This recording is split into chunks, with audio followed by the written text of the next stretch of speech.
Bien, Pierre-Yves, je te propose maintenant de passer à une partie plus européenne, plus internationale de notre Ouais, entretien. Première chose sur laquelle je t'ai vu réagir sur tes différents réseaux sociaux, on entend beaucoup parler de l'action de l'Allemagne à notre égard, du fait que l'Allemagne accueille certains de nos malades. Tu semblais t'inscrire un petit peu en faux par rapport à ça et critiquer l'action allemande globale. Est-ce que tu peux éclaircir ton propos? alors, premièrement, la presse allemande elle-même, la presse, espagnole surtout, parce que la presse espagnole travaille, hein, c'est pas la presse française et la presse anglaise, à partir de Guardian notamment, met en doute la fameuse manière allemande, qui n'est rien de plus que ce que la France aurait fait si on avait écouté le professeur Raoult, hein, c'est-à-dire des tests massifs. Mais premièrement, la courbe de mort augmente en Allemagne. Deuxièmement, je pense que l'Allemagne a des biais statistiques qui lui permettent de ne compter qu'un certain type de mort et pas d'autres. Ça, c'est une supposition. Et dernier point, et c'est là le cœur du propos, premièrement, l'Allemagne se contrefiche. Alors, je sais que il y a des régions en France où une partie de la population manque à la fois de culture politique et de loyalisme, mais qu'à un moment on peut compenser la lâcheté et la bêtise par un peu d'intelligence, ça ne coûte rien. L'Allemagne se contrefout, que quoi qu'en pensent les Alsaciens, se contrefout d'eux, et que je suis désolé, il n'est pas pour rien que c'est dans l'Est et dans l'extrême Est qu'il y a le plus de morts, hein, contrairement à une région comme les Bouches-du-Rhône, par exemple, hein, qui, elles appliquent le bon protocole, donc statistiquement, elles ont réussi à éponger une partie de la crise. C'est aussi, il ne faut pas oublier que la Lombardie et une partie de l'Est de la France sont soumises à de très, très lourdes pollutions en particules fines qui viennent de l'Est et d'Allemagne, et que ce serait l'un des facteurs aggravants, beaucoup d'équipes scientifiques et aggravants sérieux du virus, et c'est normal vu qu'on laisse des centrales à charbon bombarder les populations, mais c'est pas grave, hein, tout ce qui vient de l'autre côté du Rhin est béni pour certaines personnes, tant mieux, hein, ils les ont accueillis à bras ouverts la dernière fois, ça se refera. Mais il ne faut pas oublier que l'Allemagne ne voulait absolument pas, là elle a pris 2-3 patients de l'Est pour faire une opération de communication vis-à-vis des populations, mais elle a refusé pendant des semaines de prendre les mêmes patients, y compris les patients à son immédiate frontière, hein, c'est-à-dire des gens qui auraient pu passer de Strasbourg à Kehl. Bon, Strasbourg-Kehl, toi tu connais, donc c'est quand même pas loin, hein. Mm. Mais là, pour le coup, c'est pas grave. Il y a certaines parties de la population auxquelles tu peux faire croire en France n'importe quel calembredène, et je vais te le démontrer assez facilement. L'Allemagne a été le premier pays à saisir des convois de masques et de matériel médical qui étaient pour l'Italie. Alors maintenant, tout le monde saisit tout le monde, parce qu'une fois que les cheleux l'ont fait, il n'y a pas de raison, hein. Et donc, ce qui est un acte grave, c'est un acte de guerre. C'est un acte de guerre. Après, on me dira, la France a aussi pris, là, il y a quelques jours, des masques. La France, elle avait prévenu. Elle a dit, tout ce qui sera sur notre territoire est réquisitionné. Bon, ben, tu fais passer par un territoire qui réquisitionne, etc. Là, je te parle d'Allemands qui ont rien prévenu du tout, qui ont pris des convois, qui, quand il a été question de les rendre, on dit que la marchandise avait disparu, a pu tomber du camion. Bon, le même camp national qui supporte ça parce que c'est les casques à pointe ne supporterait pas ça d'un maghrébin. Bon, ben et tomber du camion, tu vois, bon, insupportable d'entendre ça. Question Eh d'accent bien, peut-être. C'est les question d'accent, ça doit être question sonorités. d'accent. Voilà, ça doit être ça. Hein, et le grand problème, c'est que, et ça c'est le cœur du sujet, quand on a volé 1 000 milliards à l'Europe du Sud par la mécanique de l'euro, Vincent Brousseau, Jacques Sapir, Philippe Murer, qu'est-ce qu'il vous faut, Charles Gave, qu'est-ce qu'il vous faut? Vous voyez, on a de tout, hein, du socialiste Sapir à l'ultralibéral Charles Gave, si vous voulez, tous les gens qui ont plus de 2 neurones sont d'accord sur un point. C'est déjà pas mal. Eh bien, quand on a volé 1 000 milliards à l'Europe du Sud, on a l'obligeance d'avoir quelques respirateurs. Et encore, par rapport au Japon et à la Corée du Sud, l'Allemagne n'est pas suréquipée, loin de là. Quand on a volé 1 000 milliards, alors ça, je sais que ça fait beaucoup de mal, particulièrement aux braves petits lecteurs de Boulevard Voltaire, mais quand on a volé 1 000 milliards à des gens, et encore heureux que l'Allemagne, après avoir pillé toute l'Europe, en redistribue une partie aux siens, ce serait le gag. Mais bon, prendre de l'argent des autres et faire croire qu'on appelle l'opulence, on appelait ça l'économie du Troisième Reich à une époque. Ce que certains économistes ont appelé le salaire de la destruction. Donc, quand on est capable que de ça, on ne mérite pas de louanges. C'est parce que l'euro-austérité germanique, ou ce qu'il faudrait appeler la germano-austérité, la germano-servilité, a saigné les systèmes de santé de l'Europe du Sud, et particulièrement ceux de l'Italie. L'Italie, c'est 30 000 lits d'hôpital liquidés en 5 ans. Tu m'as entendu? Ouais, je t'ai bien 30 000. entendu. 30 000. OK. Donc, voilà où on en est. Et pourquoi l'Italie a tellement de morts? Parce qu'elle ne fait pas de médecine préventive, c'est vrai. Donc, elle a des tas de gens qui ont du diabète, etc., qui ne le savent pas, qui le prennent dans la figure avec ces crises. Mais surtout parce que, et là, contrairement à ce que pensent les libéraux français, tous plus traîtres ou plus cons les uns que les autres, c'est que quand tu as 2 patients et un seul tube, eh ben, tu peux en intuber qu'un seul. Tu vois, contrairement à eux qui arrivent à entuber tout le monde. Et le grand problème, c'est que quand tu n'as qu'un seul tube, eh bien évidemment, il y a un mort. Et en réalité, cette faillite, c'est la faillite de nos systèmes de soins.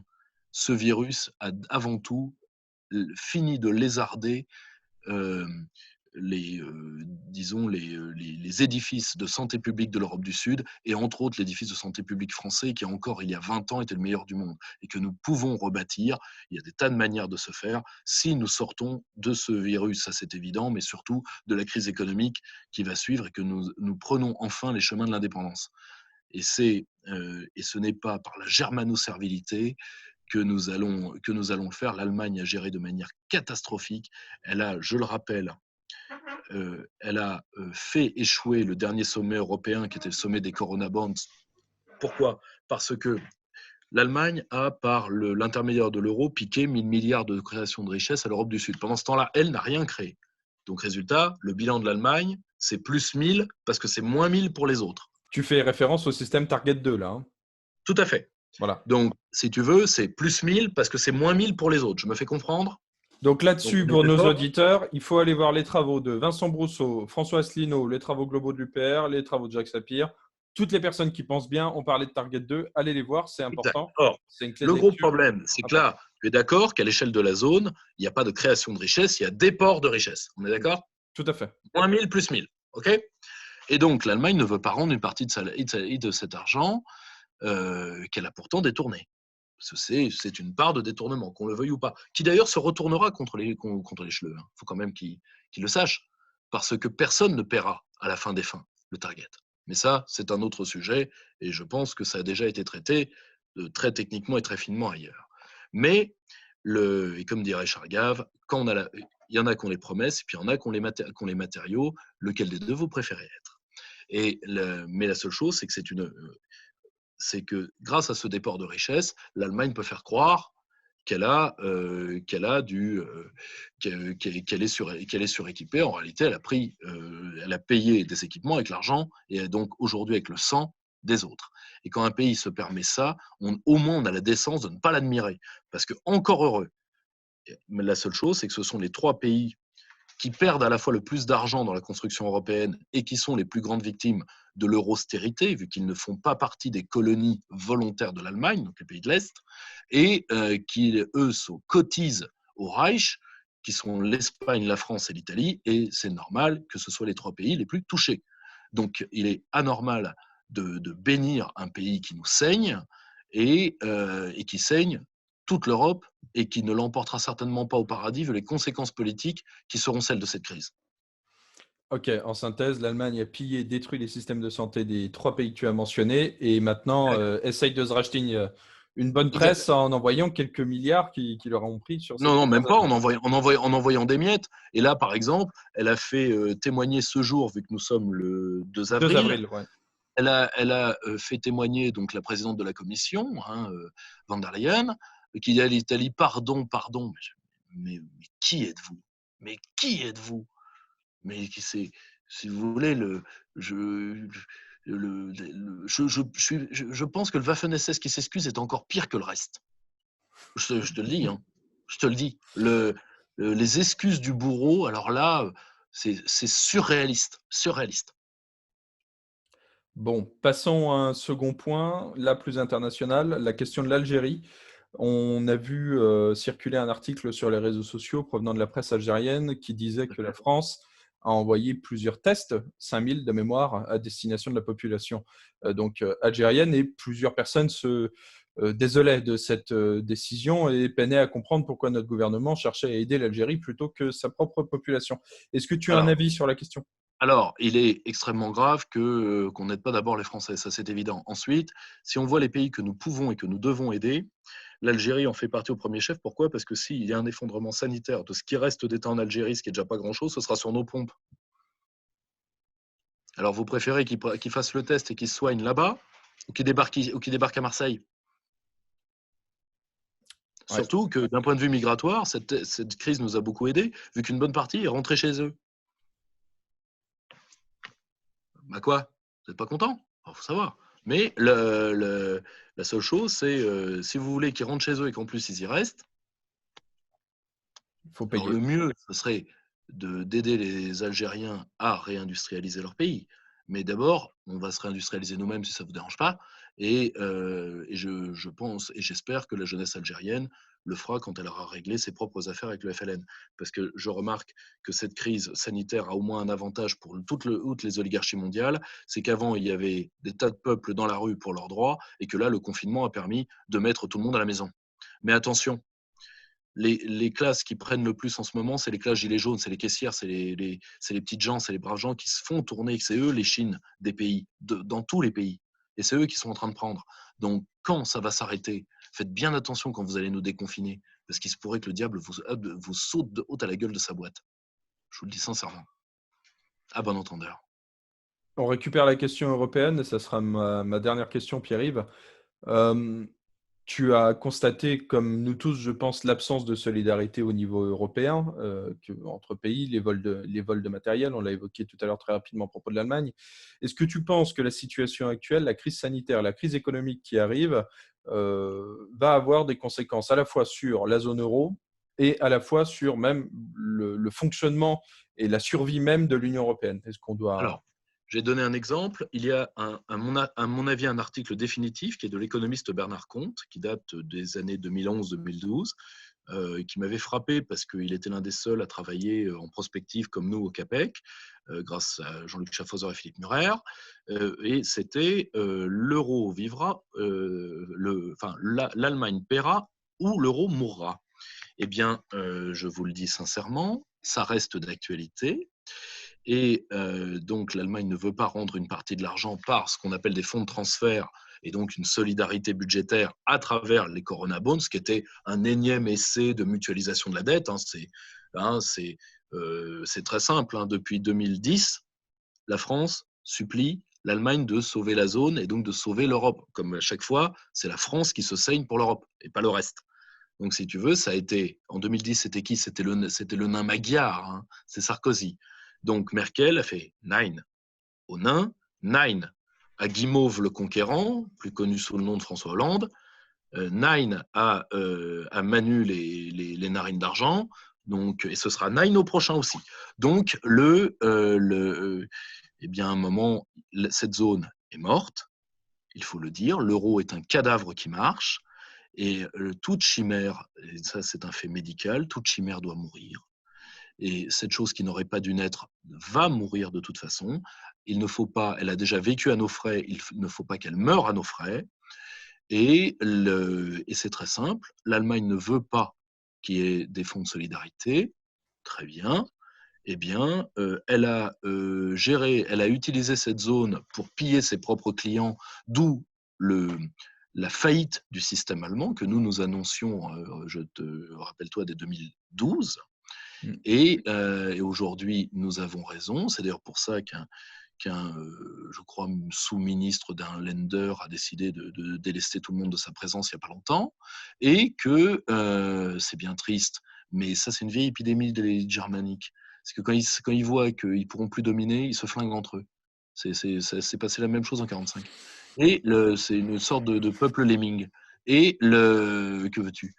Et le grand problème, c'est que voilà, la crise économique qui va arriver, qui va être assez lourde. Je rappelle que derrière les premiers chiffres, c'est 35% de rétractation de consommation des ménages sur ce mois de mars, rien que pour la France. Nous risquons de prendre de plein fouet une vague de chômage, de destruction de richesses hors normes. Il nous faudra de l'hétérodoxie plein tube d'un point de vue monétaire et financier. Si nous avions la souveraineté monétaire, ce serait beaucoup plus facile. Malheureusement, vouloir rester dans l'euro et sauver les emplois, je pense qu'on va essayer de sauver l'euro comme on a essayé de sauver le marché intérieur contre les vies des Français.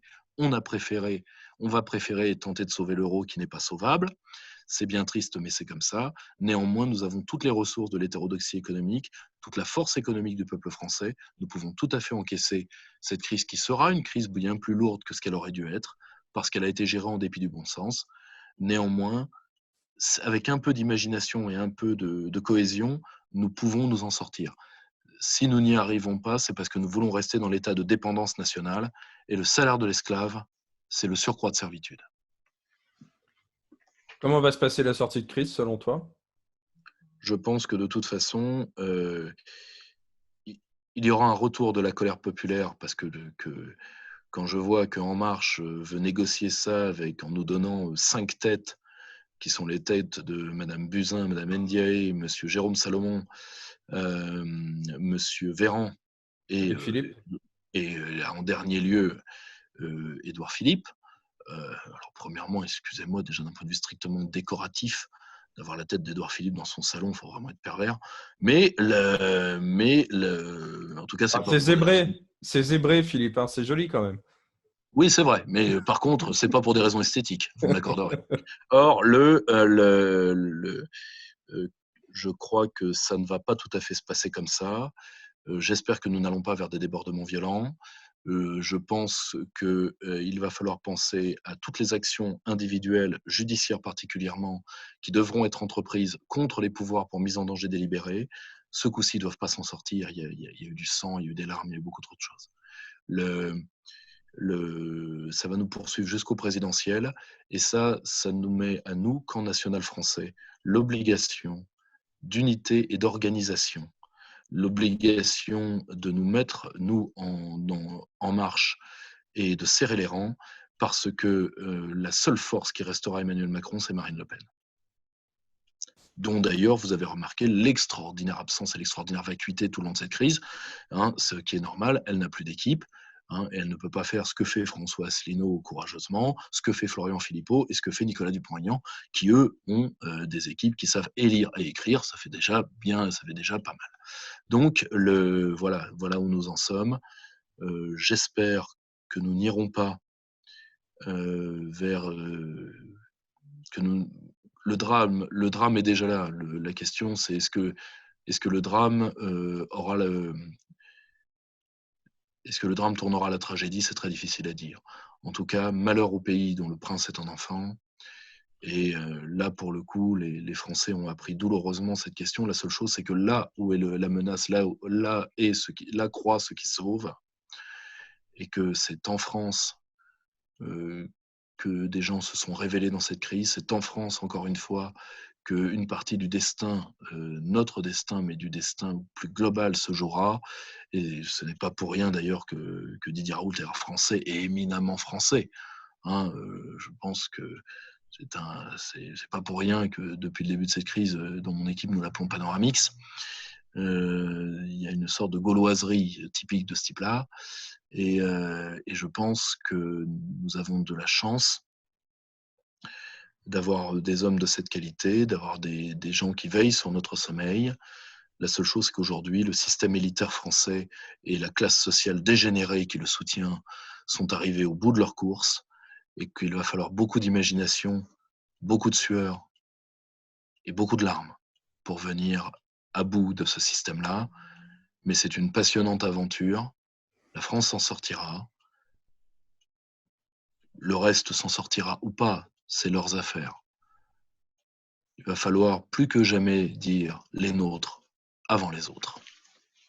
Bien, merci pour cet entretien, Pierre-Yves. Pour nos auditeurs, vous suivez Pierre-Yves Rougiron sur Facebook, sur Twitter. Vous allez faire un tour sur le site du Cercle Aristote. Vous vous renseignez sur les éditions Perspective Libre et sur la revue Perspective Libre. Et puis, bah, vous allez sur leur chaîne, vous regardez des conférences. Le confinement est l'occasion de s'éduquer. Allez-y, profitez-en. Pierre-Yves, je te dis à très bientôt. Je te remercie à nouveau pour Bientôt, cet mon camarade, entretien. merci. Voilà. Allez, restez en ligne. D'autres entretiens arrivent dans peu de temps. À bientôt.